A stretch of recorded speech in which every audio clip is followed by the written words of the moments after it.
بسم الله الرحمن الرحيم. الحمد لله الذي أنزل على عبده الكتاب ولم يجعل له عوجا قيما لينذر بأسا شديدا من لدنه ويبشر المؤمنين الذين يعملون الصالحات أن لهم أجرا حسنا ماكثين فيه أبدا وينذر الذين قالوا اتخذ الله ولدا ما لهم به من علم ولا لآبائهم كبرت كلمة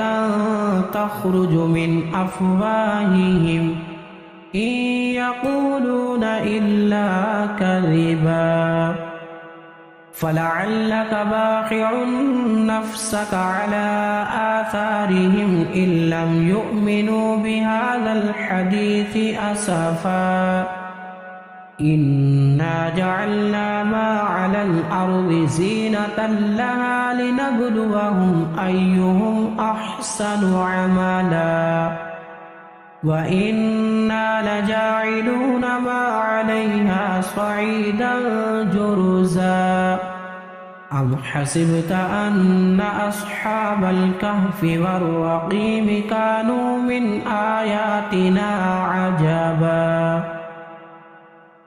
إذ أوى الفتية إلى الكهف فقالوا ربنا آتنا من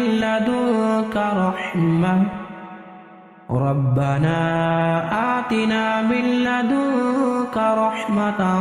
وهيئ لنا من أمرنا رشدا فضربنا على آذانهم في الكهف سنين عددا ثم بعثناهم لنعلم أي الحزبين أحصى بما لبثوا أمدا نحن نقص عليك نبأهم بالحق إنهم فتية آمنوا بربهم وزدناهم هدى وربطنا على قلوبهم إذ قاموا فقالوا ربنا رب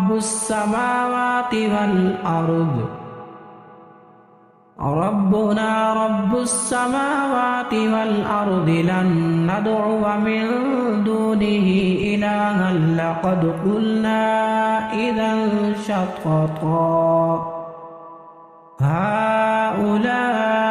قومنا اتخذوا من دونه آلهة لولا يأتون عليهم بسلطان بين فمن أظلم ممن افترى على الله كذبا وإذ اعتزلتموهم وما يعبدون إلا الله فأووا إلى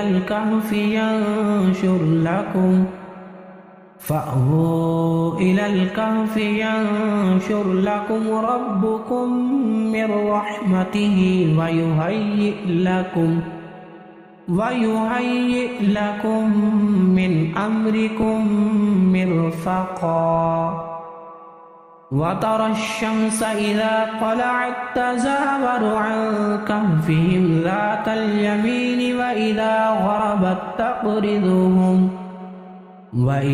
غربت تقرضهم ذات الشمال وهم في فجوة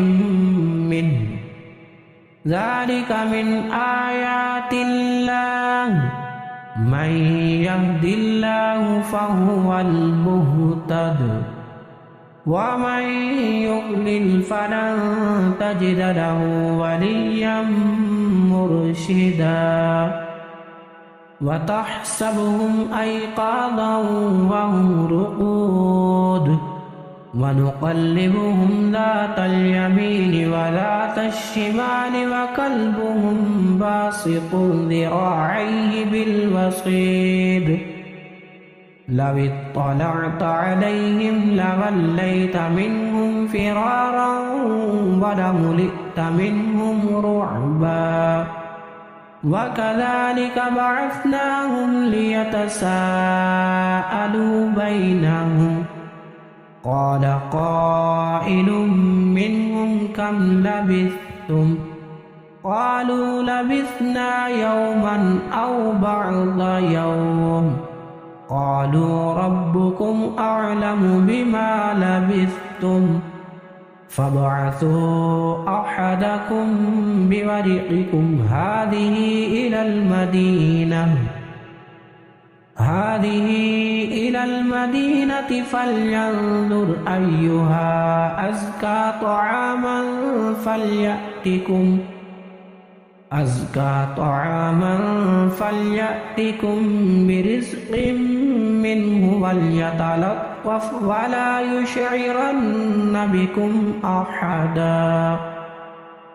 إنهم إن يظهروا عليكم يرجموكم أو يعيدوكم في ملتهم ولن تفلحوا إذا أبدا وكذلك أعثرنا عليهم ليعلموا أن وعد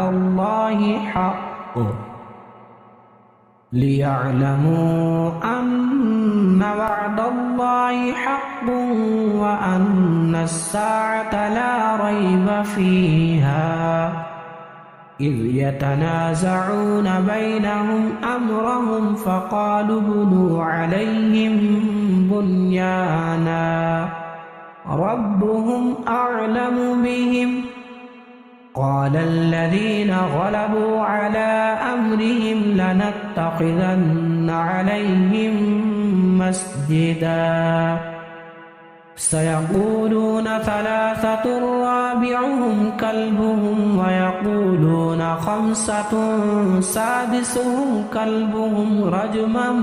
بالغيب ويقولون سبعة وثامنهم كلبهم قل ربي أعلم بعدتهم ما يعلمهم إلا قليل فلا تمار فيهم إلا مراء ظاهرا ولا تستفت فيهم منهم أحدا ولا تقولن لشيء إني فاعل ذلك غدا إلا أن يشاء الله واذكر ربك إذا نسيت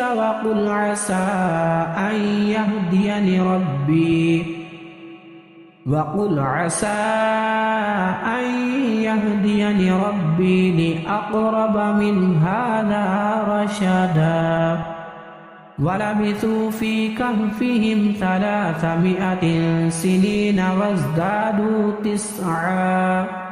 قل الله أعلم بما لبثوا له غيب السماوات والأرض أبصر به وأسمع ما لهم من دونه من ولي ولا يشرك في حكمه أحدا واتل ما أوحي إليك من كتاب ربك لا مبدل لكلماته ولن تجد من دونه ملتحدا واصبر نفسك مع الذين يدعون ربهم بالغداة والعشي يريدون وجهه ولا تعد عيناك عنهم تريد زينة الحياة الدنيا ولا تطع من أغفلنا قلبه عن ذكرنا واتبع هواه وكان أمره فرطا وقل الحق من ربكم فمن شاء فليؤمن ومن شاء فليكفر إنا أعتدنا للظالمين نارا أحاط بهم سرادقها وإن يستغيثوا يغاثوا بماء كالمهل يشفي الوجوه بئس الشراب وساءت مرتفقا إن الذين آمنوا وعملوا الصالحات إنا لا نضيع أجر من أحسن عملا أولئك لهم جنات عدن تجري من تحتهم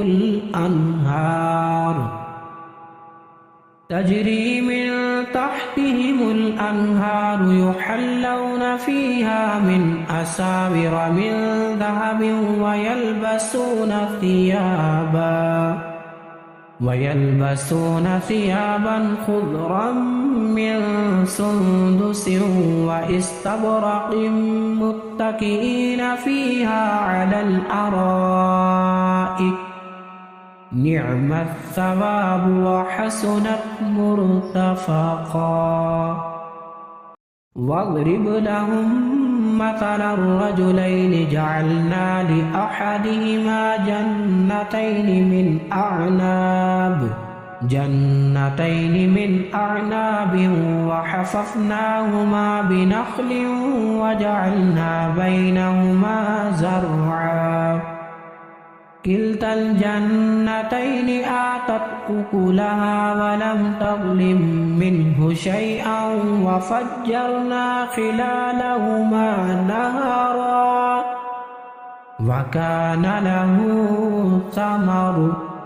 فقال لصاحبه وهو يحاوره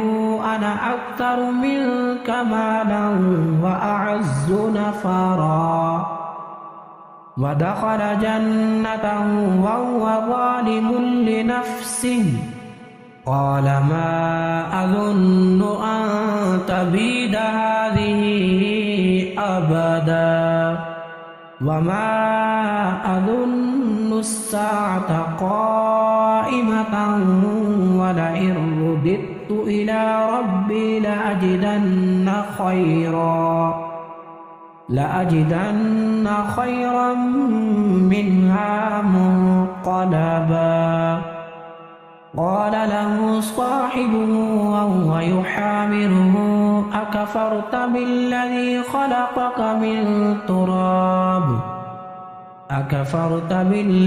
خلقك من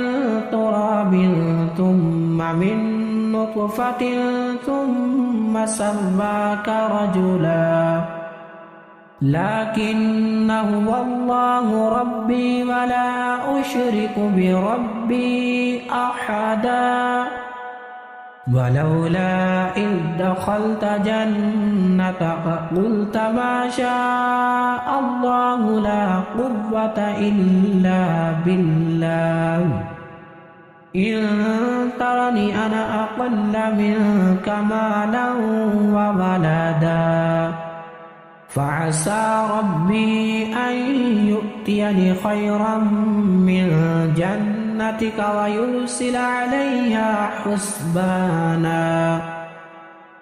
ويرسل عليها حسبانا من السماء فتصبح صعيدا زلقا أو يصبح ماؤها غورا فلن تستطيع له طلبا وأحيط بثمره فأصبح يقلب كفيه على ما أنفق فيها وهي خاوية على عروشها ويقول يا ليتني لم أشرك بربي أحدا ولم تكن له فئة ينصرونه من دون الله وما كان منتصرا هنالك الولاية لله الحق هو خير ثوابا وخير عقبا. واضرب لهم مثل الحياة الدنيا كماء إن أنزلناه من السماء فاختلط به نبات الأرض فأصبح هشيما تذروه الرياح وكان الله على كل شيء مقتدرا. المال والبنون زينة الحياة الدنيا والباقيات الصالحات خير عند ربك ثوابا وخير أملا. ويوم نسير الجبال وترى الأرض بارزة وحشرناهم فلم نغادر منهم أحدا وعرضوا على ربك صفا لقد جئتمونا كما خلقناكم أول مرة بل زعمتم أن لن نجعل لكم موعدا. ووضع الكتاب فترى المجرمين مشفقين مما فيه ويقولون يا ويلتنا ما لهذا الكتاب لا يغادر صغيرة ولا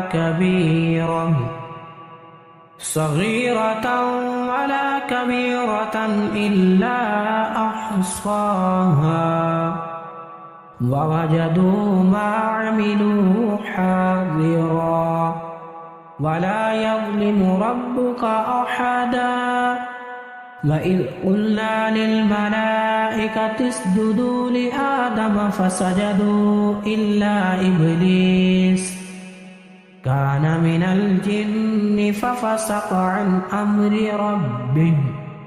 أفتتخذونه وذريته أولياء من دوني وهم لكم عدو بئس للظالمين بدلا. ما أشهدتم خلق السماوات والأرض ولا خلق أنفسهم وما كنت متخذ المضلين عضدا. ويوم يقول نادوا شركائي الذين زعمتم فدعوهم فلم يستجيبوا لهم وجعلنا بينهم موبقا. ورأى المجرمون النار فظنوا أنهم مواقعوها ولم يجدوا عنها مصرفا. ولقد صرفنا في هذا القرآن للناس من كل مثل وكان الإنسان أكثر شيء جدلا. وما منع الناس أن يؤمنوا إذ جاءهم الهدى ويستغفروا ربهم إلا أن تأتيهم سنة الأولين أو يأتيهم العذاب قبلا. وما نرسل المرسلين إلا مبشرين ومنذرين ويجادل الذين كفروا بالباطل ليدحضوا به الحق واتخذوا آياتي وما أنذروا هزوا.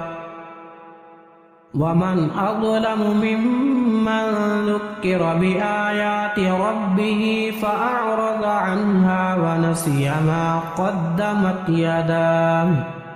إنا جعلنا على قلوبهم أكنة أن يفقهوا وفي آذانهم وقرا وإن تدعوهم إلى الهدى فلن يهتدوا إذا أبدا وربك الغفور ذو الرحمة لو يؤاخذهم بما كسبوا لعجل لهم العذاب بل لهم موعد لن يجدوا من دونه موئلا وتلك القرى أهلكناهم لما ظلموا وجعلنا لمهلكهم موعدا وإذ قال موسى لفتاه لا أبرح حتى أبلغ مجمع البحرين أو أمضي حقبا فلما بلغ مجمع بينهما نسيا حوتهما فاتخذ سبيله في البحر سربا فلما جاوزا قال لفتاه آتنا غداءنا لقد لقينا من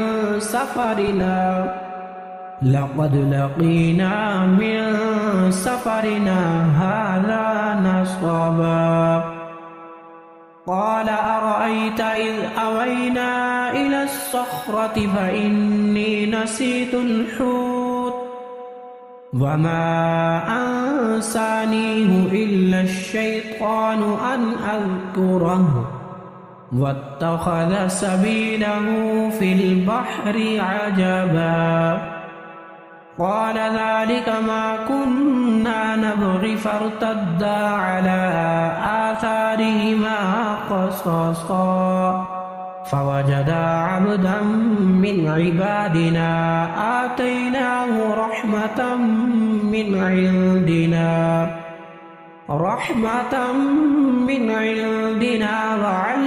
وعلمناه من لدنا علما قال له موسى هل أتبعك على أن تعلمني مما علمت رشدا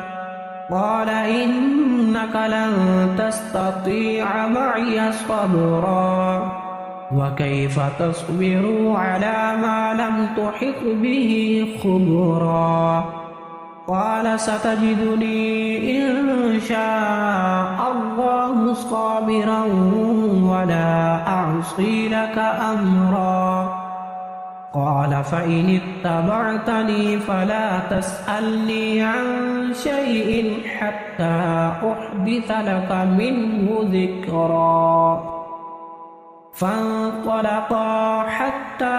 إذا ركبا في السفينة خرقها قال أخرقتها لتغرق أهلها لقد جئت شيئا إمرا قال ألم أقل إنك لن تستطيع معي صبرا قال لا تؤاخذني بما نسيت ولا ترهقني من أمري عسرا فانطلقا حتى إذا لقيا غلاما فقتله قال أقتلت نفسا زكية بغير نفس لقد جئت شيئا نكرا قال ألم أقل لك إنك لن تستطيع معي صبرا قال إن سألتك عن شيء بعدها فلا تصاحبني قد بلغت من لدني عذرا فانطلقا حتى إذا أتيا أهل قرية استطعما أهلها فأبوا أن يضيفوهما فوجدا فيها جدارا يريد أن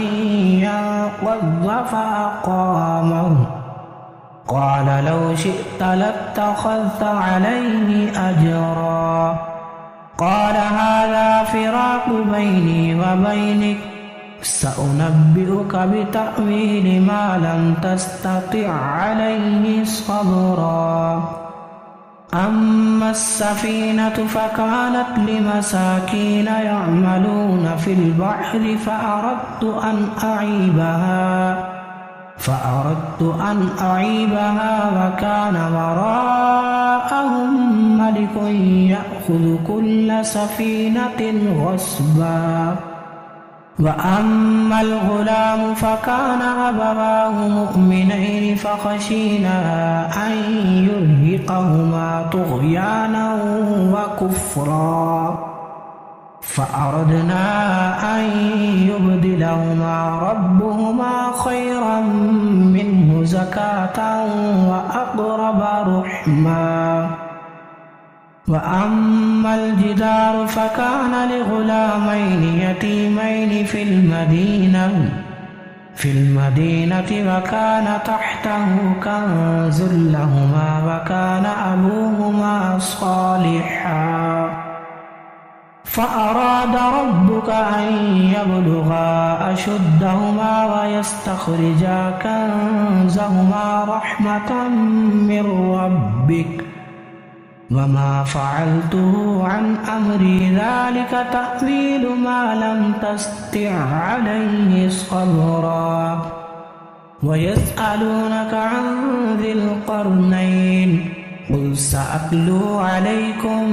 منه ذكرا إنا مكنا له في الأرض وآتيناه من كل شيء سببا فأتبع سببا حتى إذا بلغ مغرب الشمس وجدها تغرب في عين حمئة ووجد عندها قوما قلنا يا ذا القرنين إما أن تعذب وإما أن تتخذ فيهم حسنا قال أما من ظلم فسوف نعذبه ثم يرد إلى ربه فيعذبه عذابا نكرا وأما من آمن وعمل صالحا فله جزاء الحسنى وسنقول له من أمرنا يسرا ثم أتبع سببا حتى إذا بلغ مطلع الشمس وجدها تطلع على قوم لم نجعل لهم من دونها سترا كذلك وقد أحطنا بما لديه خبرا ثم أتبع سببا حتى إذا بلغ بين السدين وجد من دونهما قوما لا يكادون يفقهون قولا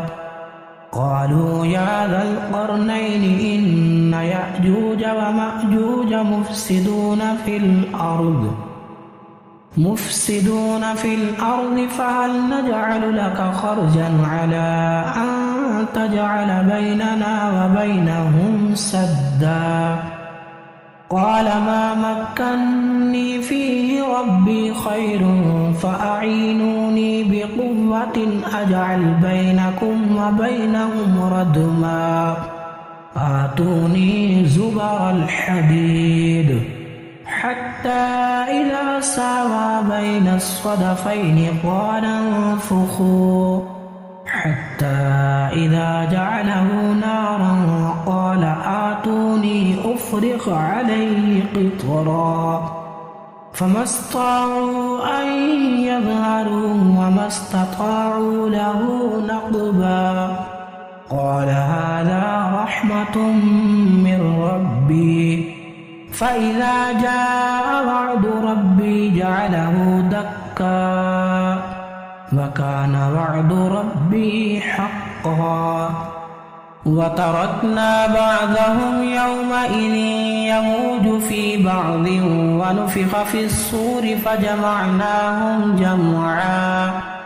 وعرضنا جهنم يومئذ للكافرين عرضا الذين كانت أعينهم في غطاء عن ذكري وكانوا لا يستطيعون سمعا أفحسب الذين كفروا أن يتخذوا عبادي من دوني أولياء إنا أعتدنا جهنم للكافرين نزلا قل هل ننبئكم بالأخسرين أعمالا الذين ضل سعيهم في الحياة الدنيا وهم يحسبون أنهم يحسنون صنعا أولئك الذين كفروا بآيات ربهم ولقائه فحبطت أعمالهم فلا نقيم لهم يوم القيامة وزنا ذلك جزاؤهم جهنم بما كفروا واتخذوا آياتي ورسلي هزوا إن الذين آمنوا وعملوا الصالحات كانت لهم جنات الفردوس نزلا خالدين فيها لا يبغون عنها حولا قل لو كان البحر مدادا لكلمات ربي لنفد البحر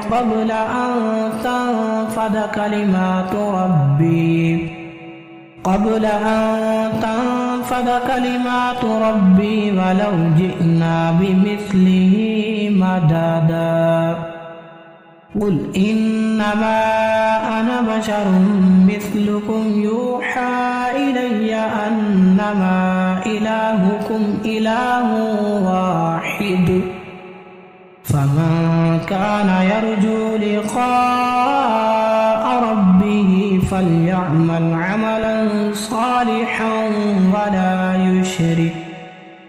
عملا صالحا ولا يشرك بعبادة ربه أحدا.